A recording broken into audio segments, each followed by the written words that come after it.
Do hashtags matter in 2021? Are hashtags working anymore?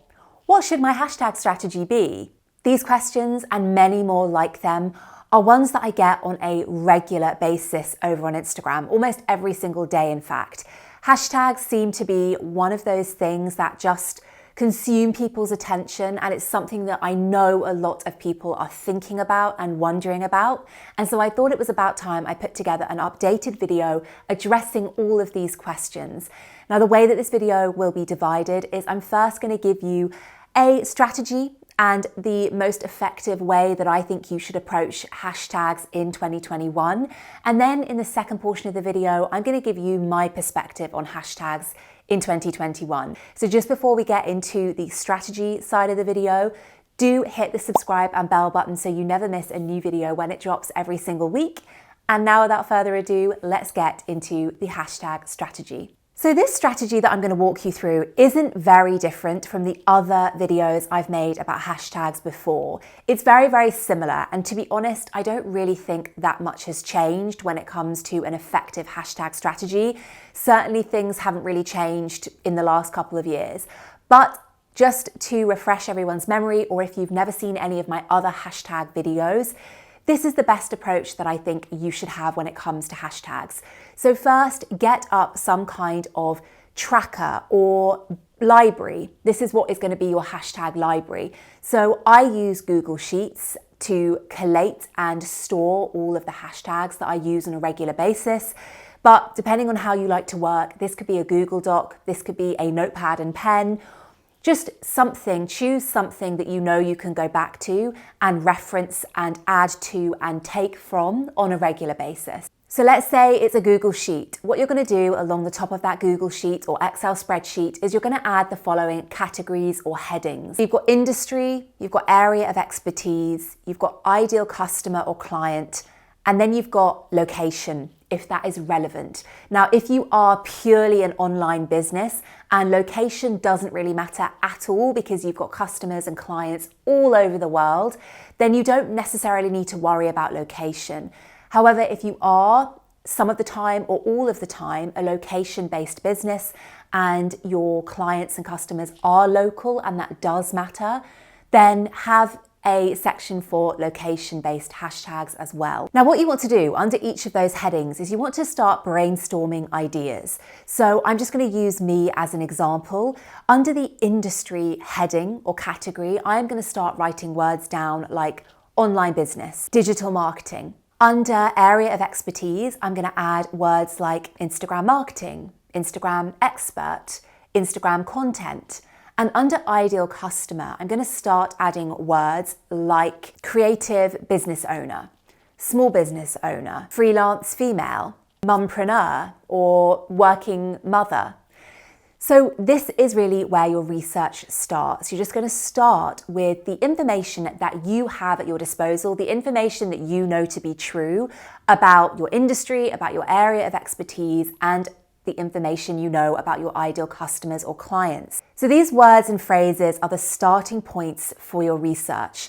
So with them, what you're now going to do is you're going to enter them into the Instagram app, into the search bar, and you're going to see the results that come up.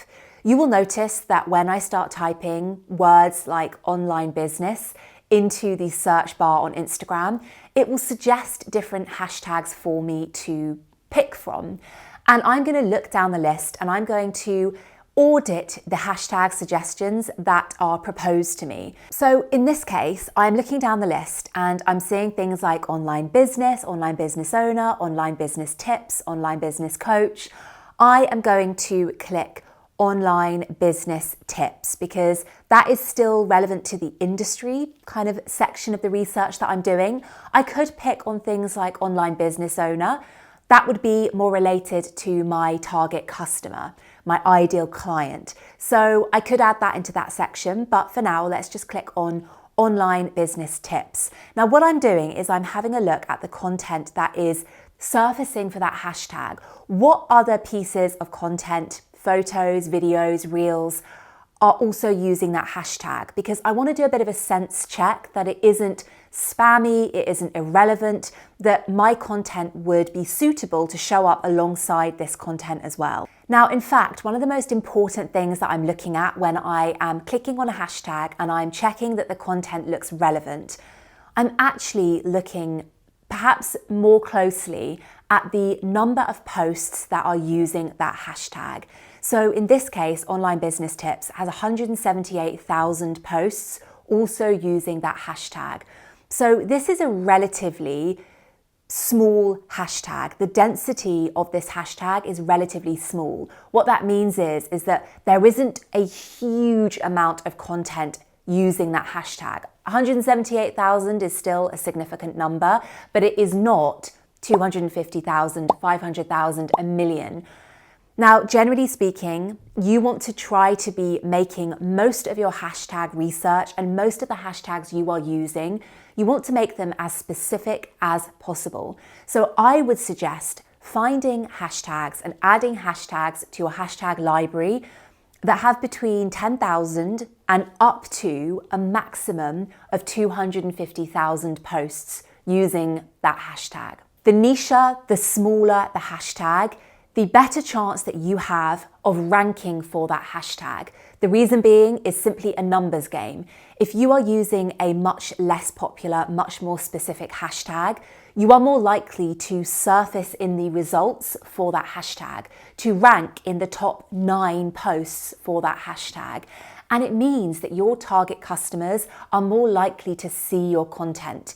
If you are using predominantly very popular hashtags, you're just never going to rank for that content because you are competing with so much other content and you're competing with other Instagram accounts that are much bigger than you and therefore have more clout and have more chance of ranking for those hashtags. So Online Business Tips, okay, it looks good. I'm going to add it to my hashtag library. And then, as I said before, I might see Online Business Owner, 130,000 posts using that hashtag. That looks good to me. That could go under the heading of my ideal client. So I add that to that. I'm going to just check it that it looks good. Does it look like, okay, yeah, this content that I'm looking at, it looks like it could come from my type of client, the type of client that I would work with. And if I click on a post and I have a look at the profile, a brand builder. Okay, so this could be somebody that I could work with. So I'm definitely going to add this hashtag to my hashtag library. So this is really how the research starts and how you just go about doing it. You start with some keywords and phrases, you plug it into the Instagram app and you see what comes up and you start auditing those hashtags, you check the density of the hashtag and if it all looks good, you add it to your library. And you can kind of go down a bit of a rabbit hole. So you just saw that I started with looking at online business. And from there, I got Online Business Tips, I got Online Business Owner, and I can just start falling further and further down the rabbit hole. So when I click on Online Business Owner, if I see an account that I like the look of, like you just saw that I did, I might have a look at the hashtags that that account is using. So let me just have a look. She is using hashtags like leaders create leaders, and this girl means business, and women who lead. Now, because I have identified that this account could be my ideal client, I know that these are the types of hashtags that my ideal client might be using. And so I'm going to go through some of these. I'm going to check their density. I'm going to check the content that is being uploaded with these hashtags. And if it looks good, I'm going to add it to my spreadsheet. So now that you've built a nice bank of hashtags in your hashtag library, let's go over some best practices for hashtags. So how many hashtags should I use? You have the ability to use up to 30, so I recommend using up to 30. Where do you post your hashtags? Within the caption or as the first comment? Here's the thing, it varies for everybody. There is no definitive right or wrong. And if anybody is telling you that there is a definitive right or wrong, it will just be because they have done a test over X amount of weeks or months and they have seen a certain result. Now, everybody is different, every account is different, and there's so many factors that come into play when it comes to hashtag usage. So all I would say for you is test and learn. Within a hashtag set that you use alongside a post or a reel, try to make that hashtag set divided roughly 70-30 or 60-40 so that the majority of the hashtags are about and relevant to your ideal customer, and then the rest are relevant and about you and your area of expertise.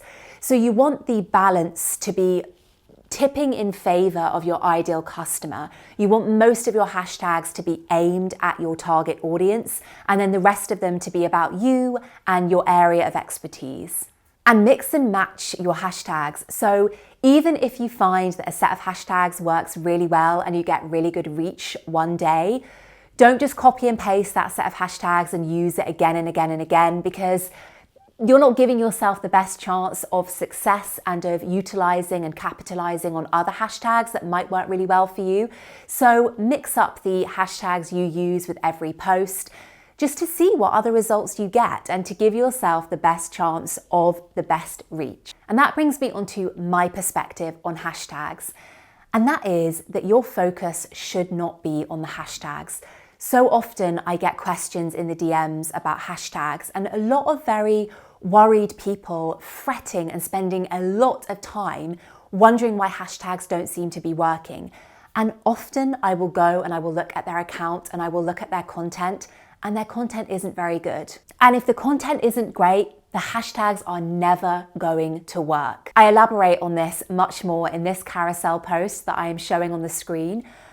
And in that post, I say that hashtags aren't a parachute. They're not a life raft. They are not going to suddenly skyrocket your reach and get you in front of loads of new people, because your content has to be really very good for that to happen. And in fact, if your content is really, really great, sometimes you don't even need the hashtags to get in front of new people and to get to the explore page. And this happened to me with this carousel post that you can see on the screen. The reach on that post and the performance of the hashtags for a very long time was really, really low. It was really bad.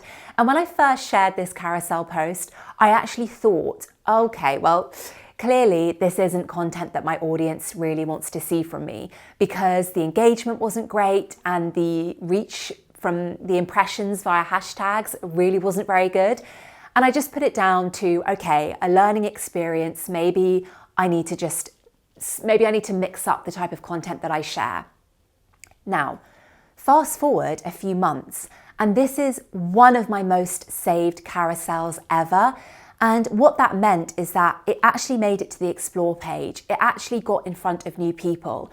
And that wasn't anything to do with the hashtags. That was to do with the quality of the content and how many saves it was generating. All of that is to say that you can do really, really well. You can generate really great growth, really great engagement on Instagram with really great content. So if you're looking at your numbers and you're just wondering why the engagement metrics don't seem to be doing a whole lot, they're not growing in the right direction, then don't worry about your hashtags.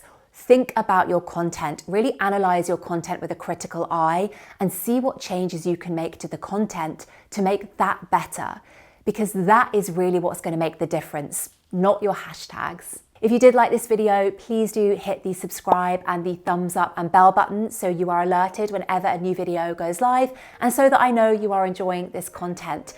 And just before you go, don't forget to check out these 2 videos here.